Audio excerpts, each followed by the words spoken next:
آپ کی عمر کا 35واں سال تھا کہ ایک زوردار سیلاب آیا، اس سے خانہ کعبہ کی دیواریں پھٹ گئیں۔ ایک بار پہلے آگ بھی لگی تھی، اس لیے آگ کی وجہ سے دیواریں کمزور ہو چکی تھیں۔ اب قریش نے فیصلہ کیا کہ خانہ کعبہ کی نئے سرے سے تعمیر کی جائے۔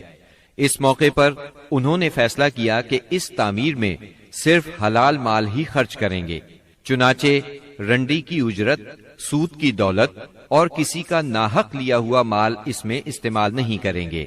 انہیں خانہ کعبہ گراتے ہوئے ڈر بھی لگ رہا تھا کہ کہیں اللہ کا عذاب نہ ٹوٹ پڑے۔ آخر کار ولید بن مغیرہ نے یہ کہہ کر ڈھانا شروع کر دیا کہ اللہ مصلحین کو ہلاک نہیں کرتا۔ جب لوگوں نے دیکھا کہ اسے کچھ نہیں ہوا تو وہ بھی اس کام میں شریک ہو گئے اور سیدنا ابراہیم علیہ السلام والی بنیاد تک خانہ کعبہ گرا ڈالا۔ اس کے بعد تعمیر شروع کی۔ تعمیر کے لیے ہر قبیلے کا الگ الگ حصہ مقرر تھا۔ معززین اپنے کاندھوں پر پتھر لاتے اور ڈھیر لگاتے۔ نبی کریم صلی اللہ علیہ وسلم اور آپ کے چچا عباس بھی پتھر ڈھو رہے تھے۔ تعمیر کا کام باقوم نامی ایک رومی معمار کر رہا تھا۔ مال چونکہ اس قدر جمع نہ ہو سکا تھا کہ سیدنا ابراہیم علیہ السلام والی بنیادوں پر تعمیر مکمل کی جا سکتی، اس لیے شمال کی طرف سے قریباً 6 ہاتھ چھوڑ کر اس پر ایک چھوٹی سی دیوار اٹھا دی گئی تاکہ علامت باقی رہے کہ یہ بھی خانہ کعبہ کا حصہ ہے۔ اس کو ہجر اور حتین کہتے ہیں۔ جب دیوار حجر اسود تک اٹھ گئی تو ہر سردار نے چاہا حجر اسود کو اس کی جگہ رکھنے کا شرف اسے حاصل ہو۔ اس پر سخت جھگڑا اٹھ کھڑا ہوا جو 4-5 روز تک جاری رہا۔ کسی طرح فیصلہ نہ ہو پایا کہ حجر اسود کون رکھے گا، اور قریب تھا کہ حرم میں خون ریزی ہو جائے، لیکن ابو امیہ کی ایک تجویز سب نے منظور کر لی۔ ابو امیہ سب سے زیادہ عمر رسیدہ تھا۔ اس نے کہا، میری تجویز یہ ہے کہ کل صبح مسجد حرام کے دروازے سے جو شخص سب سے پہلے داخل ہو اس سے فیصلہ کرا لیا جائے، یعنی وہ جس کے حق میں فیصلہ دے دے حجر اسود وہی اس کی جگہ پر رکھے گا۔ دوسرے دن صبح سویرے جو شخص سب سے پہلے داخل ہوا وہ نبی اکرم صلی اللہ علیہ وسلم تھے۔ قریش آپ کو دیکھتے ہی بول پڑے، هذا الامین رضینا هذا محمد، یہ تو محمد ہیں جو کہ امین ہیں، ہم ان سے راضی ہیں۔ پھر آپ ان کے نزدیک پہنچے تو آپ کو تفصیل سنائی گئی۔ آپ نے اس مسئلے کا حل یہ نکالا کہ ایک چادر لی، اس میں حجر اسود کو رکھا اور سب سرداروں سے کہا اس چادر کو سب لوگ کناروں سے پکڑ کر اٹھائیں۔ سب نے ایسا ہی کیا۔ جب چادر حجر اسود کی جگہ پہنچ گئی تو آپ نے اپنے مبارک ہاتھوں سے حجر اسود کو اس کی جگہ پر رکھ دیا۔ یہ اس قدر عمدہ فیصلہ تھا کہ سب خوش ہو گئے۔ نبی کریم صلی اللہ علیہ وسلم بچپن ہی سے عقل سلیم کے مالک تھے، پاک دامن تھے، بھرپور قوت کے مالک تھے۔ جوانی اور پختگی کا زمانہ آیا تو آپ کی خوبیاں اور زیادہ نکھر کر سامنے آئیں۔ آپ درست سوچ، صحیح نظر، بہترین اخلاق اور عمدہ عادات کا سب سے بلند نمونہ تھے۔ سچائی اور امانت، صبر و شکر، حیا اور وفا، خیر خواہی اور تواضع سبھی میں ممتاز تھے۔ بھلائی اور احسان میں آپ کا کوئی ثانی نہیں تھا۔ ابو طالب نے کیا خوب کہا ہے، ابیض یستسقى الغمام بوجهه ثمال الیتامی عصمت للارامل، وہ گورے مکھڑے والا جس کی برکت سے ابر رحمت برستا ہے، وہ یتیموں کا سہارا اور بیواؤں کا نگہبان ہے۔ آپ بہت صلہ رحمی کرنے والے تھے، لوگوں کا بوجھ اپنے سر لیتے تھے، کنگال کی ایسی مدد فرماتے کہ مالدار ہو جاتا یا روزگار سے لگ جاتا، مہمان کی مہمانی کرتے اور مصیبت کے مارے ہوں سے تعاون فرماتے۔ اللہ تعالیٰ نے آپ کی حفاظت اور نگہبانی کا خاص انتظام فرمایا تھا، اور قوم کے اندر پھیلی ہوئی خرافات اور برائیوں کے خلاف آپ کے دل میں نفرت ڈال دی تھی۔ چنانچہ آپ بتوں کی عید پر حاضر ہوتے، نہ شرک کے میلوں میں جاتے، اور نہ آپ آستانوں یا غیر اللہ کے نام پر ذبح کیا ہوا جانور کھاتے، نہ بتوں ہی کو چھوتے، اور نہ ان سے تقرب حاصل کرتے تھے۔ لات اور عزا کی قسم تو سننا بھی گوارا نہ فرماتے۔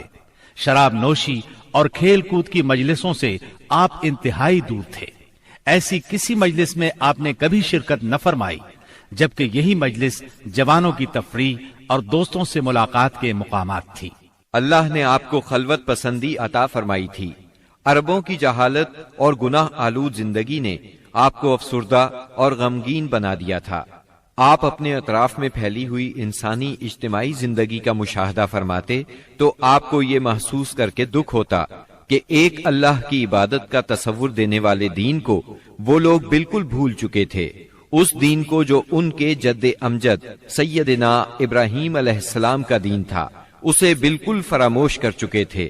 وہ اپنے ہاتھوں سے کعبے کی تعمیر نو بڑے احترام سے کرتے تھے، لیکن خانہ کعبہ میں بت رکھ کر ان کی پوجا کرتے تھے۔ یہ شرک نہیں تو اور کیا ہے؟ منافقت اور کہتے کس کو ہیں؟ جوا، شراب نوشی، بت پرستی اور بے حیائی معاشرے کا جز بن چکی ہے۔ اللہ تعالیٰ کی وحدانیت کا تصور تو پایا جاتا ہے، مگر اس تصور کو بت پرستی کے ذوق اور شوق نے بہت دھندلا کر دیا ہے۔ بتوں کی شکل میں اپنے معبود گھڑ لیے ہیں۔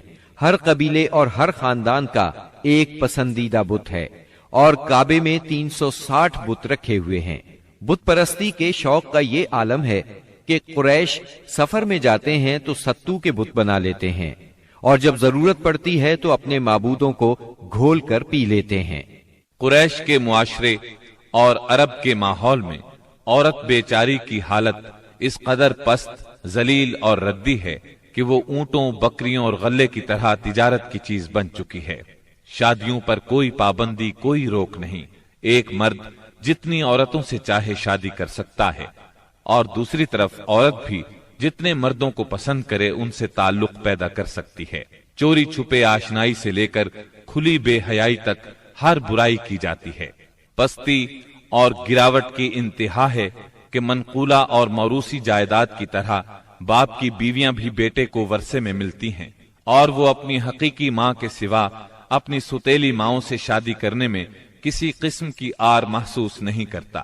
اس بے حیائی کے ساتھ عربوں میں ایک شدید مجرمانہ قسم کی غیرت بھی پائی جاتی ہے، وہ یہ کہ ہماری لڑکیاں کسی کو بیاہ ہی نہ جائیں، کوئی مرد ہمارا داماد نہ بنے۔ سنگ دلی کی حد تک اس غیر فطری غیرت کے سبب لڑکیاں زندہ دفن کی جاتی ہیں اور اس انتہا درجے کی بے رحمی پر الٹا فخر کیا جاتا ہے۔ آقا کو غلاموں کی موت اور زندگی پر پورا مالکانہ اختیار حاصل ہے۔ ملک میں کوئی مرکزیت نہیں پائی جاتی، ہر قبیلہ اپنے ایک سردار کے ماتحت خود مختار بنا بیٹھا ہے۔ اس چیز نے قبائل کو شدید قسم کی رقابتوں میں مبتلا کر دیا ہے۔ ذرا ذرا سی بات پر تلواریں نیام سے باہر آ جاتی ہیں اور بڑی خوفناک جنگیں ہوتی ہیں جن کا سلسلہ کئی پشتوں تک جاری رہتا ہے۔ آنے والی نسلیں اپنے اسلاف اور آباؤ اجداد کے خون کا انتقام لیتی ہیں۔ گھوڑ دوڑ میں گھوڑا دوڑانے پر جھگڑا، کھیتوں میں بکریاں چرانے پر لڑائی اور چشموں سے پانی بھرنے پر خونریزی کرتے ہیں۔ اپنے دشمنوں کو قتل کر کے ان کی کھوپڑیوں میں شراب پیتے ہیں۔ عرب قوم جاہل ہے، لکھنا پڑھنا نہیں جانتی، مگر انہیں اپنی شاعری اور زباندانی پر اتنا گھمنڈ اور غرور ہے کہ ساری دنیا کو اپنی فصاحت اور شاعری کے مقابلے میں گنگا خیال کرتے ہیں۔ توہم پرستی انتہا کو پہنچی ہوئی ہے۔ ذرا ذرا سی بات پر فال نکالتے ہیں، پانسے پھینکتے ہیں۔ ہر طرف کہانت کا زور ہے، کاہنوں سے اپنی تقدیر اور مستقبل کے بارے میں پوچھتے ہیں۔ عرب کے باشندے اس آدمی کو قابل عزت اور شریف سمجھتے ہیں جس کے پاس بہت زیادہ اونٹ، بکریاں اور کھجور کے باغات ہوں، بہت سی دولت ہو، غلام ہوں، کنیزیں ہوں۔ نیکی، پرہیزگاری اور شرافت کا تصور ہی ان کے ذہنوں سے نکل چکا ہے۔ یہی وہ دور ہے جس کو دور جہالت کہا جاتا ہے۔ عرب کے معاشرے کی برائیوں نے ان کی فطری صلاحیتوں کو دبا دیا ہے، مثلاً شجاعت، حریت، عہد کی پابندی، مہمان نوازی، جفاکشی، فصاحت اور زباندانی، خود اعتمادی اور کسی کی مدد کے بغیر اپنی حفاظت خود کرنے کا جذبہ۔ ان تمام خوبیوں سے عرب آشنا ہیں، لیکن ان کی یہ خصوصیات صحیح رہنمائی نہ ہونے کی وجہ سے غلط راہوں پر پڑ گئی تھی اور ان کا بے جا استعمال ہو رہا تھا۔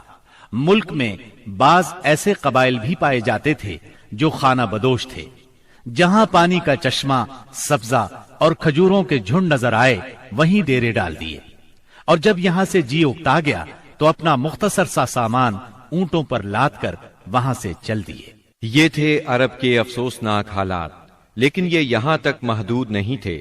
اس زمانے میں دنیا کے گوشے گوشے میں ایسی ہی پستی پائی جاتی تھی۔ کہیں آگ کی پوجا ہوتی تھی، کہیں محبت اور نفرت کے دیوتاؤں کے آگے سر جھکائے جاتے تھے۔